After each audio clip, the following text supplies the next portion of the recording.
ازيكم عاملين ايه؟ بتكونوا كويسين. هنتكلم ان شاء الله عن اخر 10 ايام من شهر مايو لازم نكون عاملين فيهم ايه، او تحديدا اخر اسبوع من شهر مايو المفروض نعمل ايه ومفروض نتجنب ايه الحاجات المهمه اللي انت لازم تركز عليها في اخر 10 ايام من مايو، ومفروض تستعد ازاي ان شاء الله للامتحانات.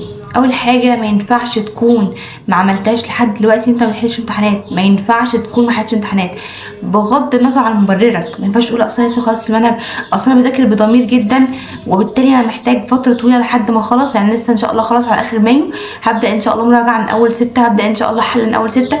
ما ينفعش ده انا بقولك اقل حاجه خالص، يعني المفروض تكون بدات مراجعه، المفروض تكون النهارده بدات، المفروض تكون من امبارح بدات، المفروض تكون من اسبوعين بدات.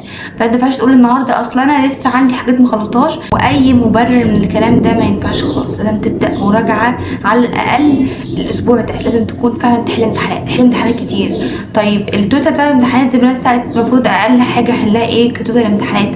هو مش هنقول كده، بس لو انت عايز فعلا رينج معين من 10 ل 20 امتحان دول اقل حاجه تحلهم، لانه دلوقتي انت مفروض لما تيجي تحل انت بتحل فكره مش بتحل سؤال. بتحل السؤال عامه، بتقرا السؤال وبتحله، ولكن مع السؤال ده بتعرف الفكره وبتطبق عليها مليون سؤال. الفكره بتعمل مليون سؤال، لكن السؤال ما يعملش افكار. انت بتاخد السؤال ده وتوظفه على حسب افكارك، زي ما احنا كنا بنحل قبل كده احياء.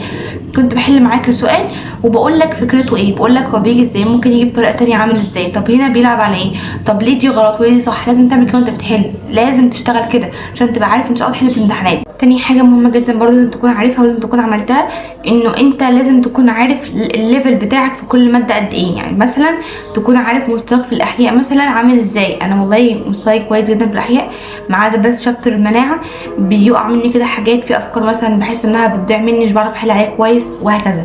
مثلا ماده العربي انا كويس جدا، بس القراءه المتحرره عندي فيها مشكله ان انا بتسرع وانا بقرا، ما بقراش بتأنية وبالتالي بخطأ في الاختيارات.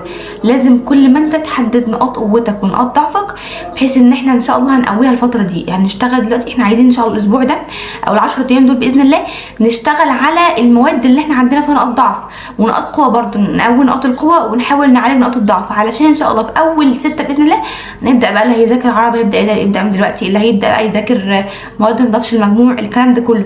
فانت دلوقتي من دلوقتي لازم تكون عارف الكلام ده. لازم انا والله الماده دي ماده الكيمياء مش بعرف احل عليها، انا مستواي سيء جدا في الكيمياء، فتبدا بقى تكثف الحل بتاعك في الكيمياء، تبدا تتابع حد مثلا تاني متمكن اكتر، تبدا مثلا انت تشوف انا والله بخطأ مثلا في الكيمياء اكتر عشان مش بحفظ معادلات صح، تبدا تحفظ معادلات، تبدا تكتبها، تبدا تلخص الحاجات دي كلها. لازم تبقى عارف انت واقف فين عند كل ماده، ايه الشابتر اللي ما بتعرفش تحله مثلا، ايه الحاجه اللي بتعرف تحلها كويس، ايه الحاجه مثلا اللي بتخليك تخطأ كتير، طب ليه انت بتحب الماده دي على الماده دي. الكلام ده لازم يكون معروف من دلوقتي، عشان ان شاء الله اما اجي ليله الامتحان ابقى عارف ان انا الجزء ده ما كنتش بعرف احل عليه كويس، فابدا ان انا استرس عليه وانا بذاكر. دي حاجه مهمه جدا ما ينفعش تكون ما بتعملهاش وانت بتحل، وهي انه اي سؤال يقابلك صعب، او اي سؤال تحس مثلا ان الفكره بتاعته جديده، تبدا ان انت تعلم بهالتر على السؤال ده في الكتاب. مش هقول نوت بوك لان ناس كتير بتقعد تكسل، يعني لما اقول نكتب السؤال تاني والافكار والكلام ده كله، خلاص خليك في الكتاب زي ما انت وعلم بس بالهايلايتر على السؤال ده ان هو مهم، او تسترس عليه ان شاء الله، وتعرف انه السؤال ده فيه فكره مثلا معينه، بحيث ان احنا باذن الله ليله المراجعه النهائيه ليله الامتحان نقعد نقرا كل الاسئله اللي قابلتنا صعبه دي، او كل الاسئله اللي كان فيها افكار ديت. فاهمين؟ انت ما ينفعش ان انت الحاجات دي تفوتك، ما ينفعش. انا ليله الامتحان ان شاء الله بكون عايزه بعد ما خلصت مثلا مذاكره او مراجعه عامه بكون عايزه ابص على الحاجات الاهم فالمهم. فاهمين؟ فانت لما تكون معلم بهيتر على النقط دي تبقى عارف ان دي مهمه، دي فيها فكره مش عارفه ايه، طب السؤال ده انا كنت غلطت فيه قبل كده عشان ما خدتش بالي من كذا. الكلام ده كله هيشتغل معاك بجد يوم الامتحان ان شاء الله، تحس ان انت فعلا يوم الامتحان مركز، وتحس ان انت عدى عليك افكار كتير حتى وانت ما حلتش كتير. انا ما كنتش حليت كتير في الاحياء، ولكن من كتر ما انا كنت متعمقه فيها ومن كتر ما انا كنت بحاول ادور على كل فكره في السؤال ده كانت عامله ازاي، كنت الحمد لله جبت درجه حلوه جدا في الاحياء، مع ان الامتحان كان صعب، لانه انا في وقتها كنت بركز على الافكار. زي ما قلت لكم ماده مثلا زي الكيمياء حليت كتير جدا في الكيمياء، بس درجتي ما كانتش حلوه في الكيمياء علشان انا كنت عايزه احل السؤال ده واخلصه كده وادخل على اللي بعده. طب المعادله دي مهمه احفظها، طب مثلا السؤال ده مش عارفه صعب بتعديه، طب هشوفه بعدين. الكلام ده كله الكيمياء كنت بذاكر كتير جدا في الكيمياء، بس كنت بذاكر غلط في الكيمياء عشان كده جبت فيها درجه مش حلوه. والاحياء العكس، يعني كنت ما كانش مذاكرتي عاليه قوي ولكن كنت بذاكرها صح. فانت نشتغل على المذاكره الصح ونشتغل ان احنا نركز واحنا بنحل ونشوف الافكار كلها. رابع حاجة، مهما كان ليفل المذاكرة بتاعتك في أي مادة، يعني مثلا في مادة أنت مخلصها كلها، في مادة واقع منك أجزاء، في عليك تراكمات، مادة مثلا لسه ما بدأتش حل خالص، أيا كان الليفل بتاعك في أي مادة في المذاكرة، لازم تقسم يومك الى 4 اجزاء. عامه ان النهارده اليوم يتقسم كده، لازم تقسمه على 4 اجزاء. اول جزء عندك اللي هو الجزء الاولاني ده انت هتذاكر فيه زي ما قلت وقت الفجر، بجد مفيش اهم منه. وقت الفجر مش هتلاقي وقت تركز زي الوقت ده، مش هتلاقي وقت فيه باور وفيه تفاؤل، مش هتلاقي وقت فيه بركه قد الوقت ده.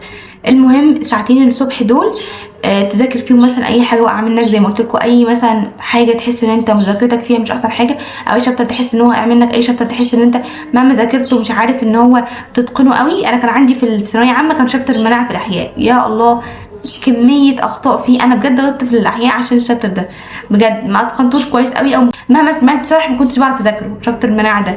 فان شاء الله احاول اتدرك النقطه دي واشرحها لكم بسرعه باذن الله كده، يعني احاول اجمع وقت واشرحها لكم ان شاء الله. تاني حاجه، يعني في اول حاجه قلنا وقت المذاكره تذاكر اي جزء واقع منك، اي جزء تحس ان انت مش متقنه قوي، اي جزء تحس ان هو صعب بالنسبه لك او مش عارف تجمع فيه، تذاكره في الوقت ده. تاني جزء ان شاء الله عندك اللي هو جزء الحل، ده طول النهار، ده اللي هيحتل معانا التركيز الاكتر في اليوم، ده طول النهار ان شاء الله هتبدا تحل على كل ماده. يعني مثلا انت عندنا 7 مواد في العام، يعني نحل 7 مواد، نحل 7 امتحانات تمام في اليوم بتاعنا. فكده 7 امتحانات مثلا احنا بقينا خلاص وقت المغرب او بعد العصر كده، هيبقى عندنا كمان البارت التالت من اليوم بتاعنا، اقول لكم نعمل فيه ايه برضو. حتى لو انت كنت شاطر جدا في الكيمياء، شاطر جدا في الفيزياء، المستوى التالت ده بجد هيفرق جدا جدا جدا في مستواك الفتره دي. خلي عندك كده ساعه او ساعتين في اليوم في اخر النهار ان شاء الله مثلا، يعني تحفظ فيهم معادلات الكيمياء، تركز تاني على المعادلات، تكتبهم بتزودهم عندك في نوت بوك، بحيث ان انت ان شاء الله ليله الامتحان تبص عليهم كده كلهم متجمعين، تقعد تحفظهم تاني، تقراهم تاني، جمع قوانين الفيزياء كلها عندك في نوته، اعمل شويه تجمعات كده في كل المواد، اقعد مثلا حل على قطع الانجليش، اي جزئيه في اي ماده تحس انها بتفرق معاك كده، ولو انت لميتها مستواك هيبقى في حته تانية ودرجاتك هتبقى في حته تانية، اعملها في الفتره دي. الوقت ده خصصه تحفظ معادلات، تجمعهم، تلخصهم، تحفظ شويه قوانين، تجمع القوانين، تحل على شويه فيزياء، تحل شويه قطع متحرره، تحل شويه مثلا قطع انجليش، تحفظ كلمات انجليش تانية زياده مثلا. اعمل اي تجمعات الفتره دي، اي تجمعات تحس في مستواك اعملها في الوقت ده، اي تجمعات تحس ان هي كانت ناقصاك مثلا ولو انت ركزت عليها واتقنتها تحس انها تفرق معاك جدا، اعملها في الفتره دي بجد تفرق معاك ان شاء الله. انا كنت بحب جدا لما كنت في ثانويه عامه يعني ان انا احل قراءه متحرره، كنت باخدها فيها كتير وكنت بحلها كتير يعني، فكنت بحس انها برده فرقت معايا. كنت بحب برده احفظ كلمات كتير انجليش، عشان برده في الانجليش الحمد لله يعني درجتي كانت حلوه في الانجليش برده. فانت اي حاجه تحس انها تفرق معاك اعملها في الفتره دي. رابع واخر بارت في اليوم سوره البقره، بجد اوعوا تنسوها، اوعوا، دي كنز. انت اصلا لو انت متقنها بجد انت ماسك كنز كده في حياتك، انت مش عارف اهميه الخير اللي معاك بجد. يعني اخذها بركه وتركها حسره ولا يستطيعها البطر اللي هم السحره. فانت اوعى تسيبها. انت لو ربنا من عليك بالنعمه ديت في يومك انت بجد ملكت الدنيا وما عليها. سوره البقره اوعوا تنسوها منكم خالص. بجد يعني سورة البقرة ما شاء الله، يعني بجد ربنا يجعل لكم فيها نصيب ويجعل لكم من بركتها نصيب يا رب، امين جميعا يا رب. فاوعوا تسيبوها، لو انتم متمسكين بيها اوعوا تسيبوها الفترة دي خالص، بالعكس ده انت ممكن تقراها مرة واثنين وثلاثة، يومك يبقى ما شاء الله مش قادرة اقول لك على كمية الخير اللي هتكون في يومك. فبجد ما تنسيش تعمل كده ان شاء الله، فترة تكون حلوة بالنسبة لكم، فترة تعدي على خير. ما تكتئبوش خالص، ما تيأسوش، ما تحبطوش. لو في حد بيشجعكم كملوا معاه، لو في حد تحس ان هو بيحبطكم او بيخليكم كده دايما عندكم فتور وعزيمتكم تقل، ابعدوا عنه مهما كان هو. بروا اهلكم كتير جدا وخلوهم يدعوكم كتير في الفتره الحلوه ديت. داخلين على ايام ذي الحجه، يعني ان شاء الله كده ايام كلها بركه، ويوم عرفه ايام حلوه قوي، ايام حلوه قوي، كنز، داخلين على كنوز. فبجد حاولوا ان انتوا ما تخلوش الفتره دي تعدي كده منكم، ولا تكتئبوا، ولا تخلوا اي حاجه تاثر عليكم. باذن الله تعدي على خير. والله انا مش بقول كده بطمنكم، بقول كده لانه انا كنت مكانكم في يوم من الايام، وكنت حاسه باللي انتوا حاسين بيه واكتر كمان، لانه كان عندي فتره كده كان فيها مشاكل كده. فالحمد لله ربنا اكرمنا وعدت على خير، وباذن الله تعدي على خير برضو ايام كلها. فما تيأسوش وذوا ربنا كتير، وبس كده، مع السلامه.